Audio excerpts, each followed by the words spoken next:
Hey guys, welcome back. Thanks for watching today, thanks to everyone. We've got a new story to tell, so let's go. I'm Nick, and I figured I had a good marriage. Not ideal, but good enough. Audrey and I were together for years, the ups and downs like any couple.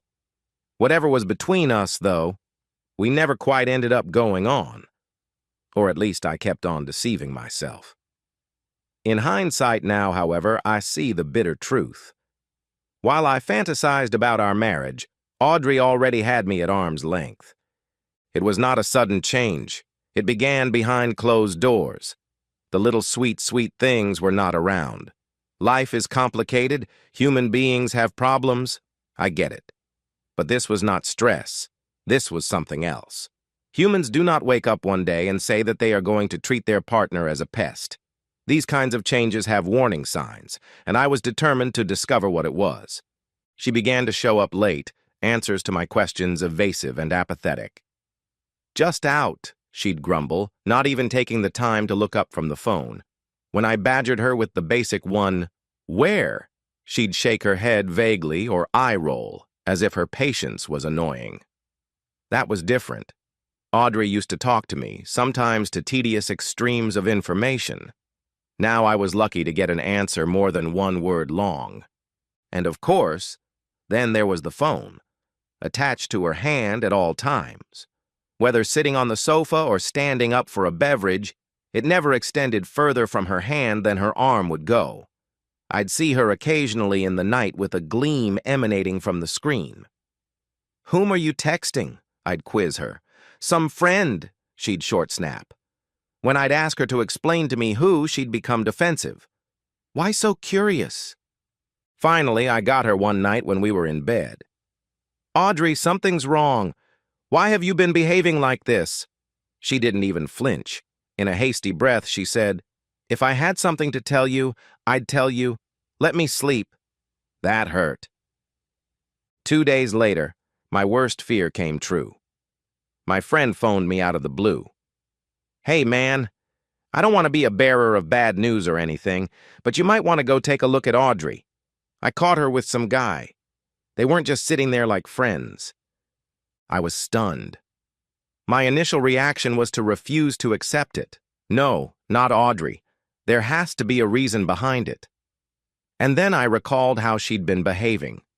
The aloofness, the emotional withdrawal, the new phone password, the cold demeanor. And a queasy realization crept over me. This was not a shock. Somewhere deep within myself, I already knew. I had just not wanted to accept it. Knowledge is one, evidence is another. I needed proof beyond denial or tampering to exist, proof that would not be altered or denied by her. But Audrey had started evading. Her second nature, her phone, became an extension of her hand now. She never set it down for a second, not for a second. That alone was suspicious. Then something did occur. She'd left her phone on the couch when she'd used the bathroom. My heart racing, I leaned over and knocked against it. This was my opportunity. I swiped up, but brick wall. The password had been changed. I tried the old one in the hopes of an error, but no. My stomach was twisted. We never used passwords on each other's phones. This hadn't been an error. She was holding back from me intentionally. And things were one thing. I carefully set the phone down and didn't move from where I stood, taking her on credit in that if Audrey was cheating, sooner or later she would mess up. People get sloppy once they get too relaxed. As I couldn't see her phone, I had to do things the other way around. I needed to see it in person. A couple of days went by, and my opportunity came. Audrey had tossed out the notice that she was running an errand. No reason, no suggestion of anyone else she would be with. My antennae were twitching. I hung around for a bit and then pulled out my keys and trailed behind, keeping a decent distance back. She went through the town and arrived at a peculiar house. She did not delay in getting to the door and knocking as if she were in the habit of doing so. A man I had never seen before opened the door. He smiled, invited her in, and the door was closed behind them. I sat in my car, phone to ear, watching. My hands were trembling, but I couldn't seem to remain still.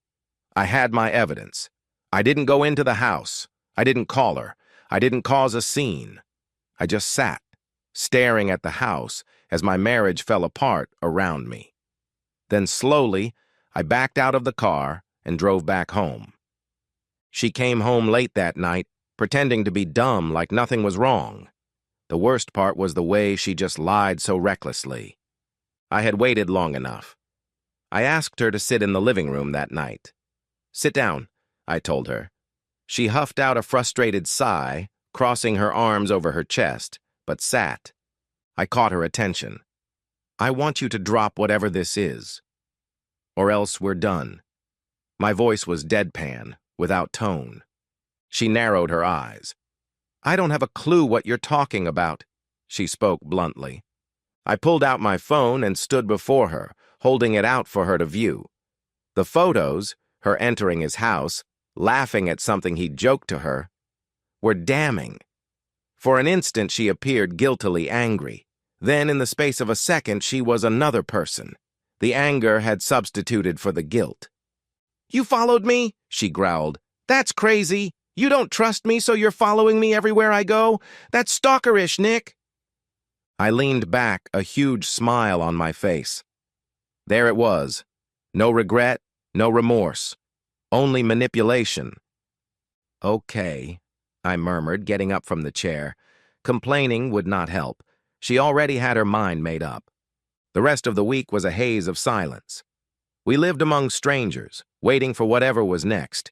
She wasn't attempting to explain. She wasn't attempting to fix. And she wasn't letting it go, I knew.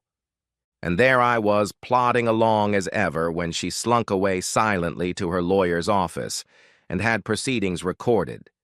She could have had him if she wanted him, but she was not taking me on the ride. She launched another raid on another night. "I'm serving you dinner this night," she said. I was there, my fingers hovering over the final button of my shirt. Audrey hadn't cooked for me in months. Not since this started. And now, suddenly, because she wanted to, because she felt like it, she felt like cooking. I glared. She was scrolling mindlessly through her phone, not even looking at me. Suspicious.